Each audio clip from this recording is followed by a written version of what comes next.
कि हमें वहां पे वोट ऐसे कैंडिडेट को, ऐसी पार्टी को डालना है जो वहां पर बीजेपी को हरा सकती है। लेकिन हमें ये भी पता है सबको कि ये एक फैक्ट है कि पूरे देश भर में कोई ऐसी सिंगल पार्टी नहीं है जो बीजेपी को हरा सकती है। अलग अलग स्टेट्स में अलग अलग पार्टियां हैं जो बीजेपी को हराने का मादा रखती हैं। फॉर एग्जाम्पल यूपी में आज या कल में पोलिंग का एक फेज था, तो अगर आप यूपी में देखिए बीजेपी को सिर्फ एसपी और बीएसपी की कोalition हरा सकती है और कोई नहीं हरा सकता। So if we were UP voters तो हमें क्या करना चाहिए था? हमें अपना वोट जाके एसपी बीएसपी के गठबंधन को देना चाहिए, चाहे उनका जैसा भी कैंडिडेट। हमारे एक जानकार है, वहां पे उनसे बात हो रही थी तो कहते हैं जी हमारे इलाके का कैंडिडेट गुंडा है, मैं क्या करूं? ऐसे अभी आंख बंद करके कोalition को डाल के वोट जाके वोट डाला, because this is an election जहां पे बीजेपी को हराना जरूरी। समझिए आप क्या कह रही है, ये कोई और नहीं है, ये आज की तारीख में दिल्ली की शिक्षा मंत्री है आतिशी मारलेना, जिसे आजकल आतिशी सिंह के नाम से जाना जाता है। इनकी नक्सली विचारधारा आपके सामने है। ये एक वीडियो पुराना है, लेकिन आप इनकी सोच को समझिए। कह रही है अगर आपकी पार्टी का कैंडिडेट एक गुंडा है, मतलब समाज में किस लेवल तक गिर सकते हैं ये लोग। ये वही लोग हैं जो राजनीति बदलने आए थे। वास्तविकता में ये लोग राजनीति में नहीं आए, ये अर्बन नक्सल्स थे, हैं और रहेंगे। वीडियो भले ही ये 2 साल पुराना है, वीडियो ये 2 साल पुराना है, लेकिन आज भी ये पता चलता है कि इनकी सोच क्या है। जिस राज्य में शिक्षा मंत्री इस प्रकार के विचार रखता हो, वहाँ के बच्चों की मानसिकता पे क्या प्रभाव पड़ता होगा आप सोच सकते हैं। दिल्ली के रहने वाले नागरिकों को सबसे पहले अपने बच्चों की शिक्षा व्यवस्था को समझना पड़ेगा। उनकी बच्चों के मासूम दिमाग को किस प्रकार से ये लोग खेल रहे हैं, ये समझना होगा। ये सोचिए, ये लोग बीजेपी को हराना है, बीजेपी को हराना है। बीजेपी का कैंडिडेट भले ही पढ़ा लिखा हो, पोस्ट ग्रेजुएट हो, आईआईटी से हो, लेकिन उसे हराना है और एक गुंडे को वोट देना है, ये इनकी मानसिकता है।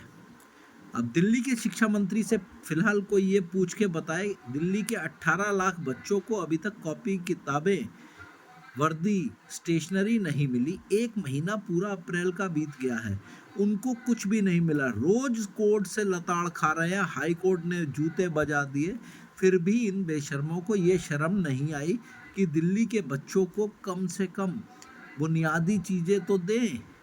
उनको यूनिफॉर्म चलो भाई पुरानी पहन लेंगे, लेकिन किताबें तो पुरानी नहीं पढ़ सकते। 9वीं का बच्चा 10वीं की किताब लेगा पास होने के बाद, उसे वो किताब नहीं मिली, 1 महीना हो गया। शराब घोटाले के करोड़ों अरबों रुपए के फोन तोड़ डाले, लेकिन बच्चों के लिए किताबें नहीं हैं। 1500 करोड़ रुपए के विज्ञापन दे डाले, लेकिन बच्चों की किताबें नहीं हैं। हद होती है दिल्ली के शिक्षा व्यवस्था को बेड़ा गर्क करने की।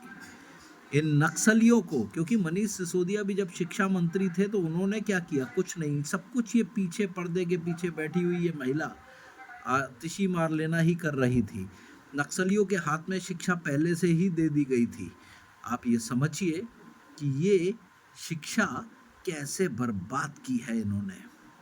बच्चों को मुफ्तखोर बनाने की आदत डाली, बच्चों को स्कूलों के अंदर पढ़ाने को तो नहीं दिया, लेकिन उन्हें विभिन्न प्रकार की कहानियां सुना करके उनके मासूम दिमागों को जहर से भर दिया। ये है दिल्ली की शिक्षा। सिसोदिया खुद 12वीं पास थे, वो काहे के शिक्षा मंत्री। दिल्ली के अंदर मुख्यमंत्री का केवल एक ही काम होता है, शोर मचाना, शोर मचाना और शोर मचाना। तिहाड़ में बैठे हैं, कह रहे हैं वहीं से चलाएंगे हम सरकार। कैसे चलाओगे भाई तिहाड़ से सरकार? क्या ये संभव है? आपके पास अंदर फाइल नहीं जा सकती, आप साइन करते नहीं हो, आपके हाथ में कुछ है नहीं। आप क्यों दिल्ली की जनता को परेशान कर रहे हो? पॉलिसी पैरालिसिस कर रखा है।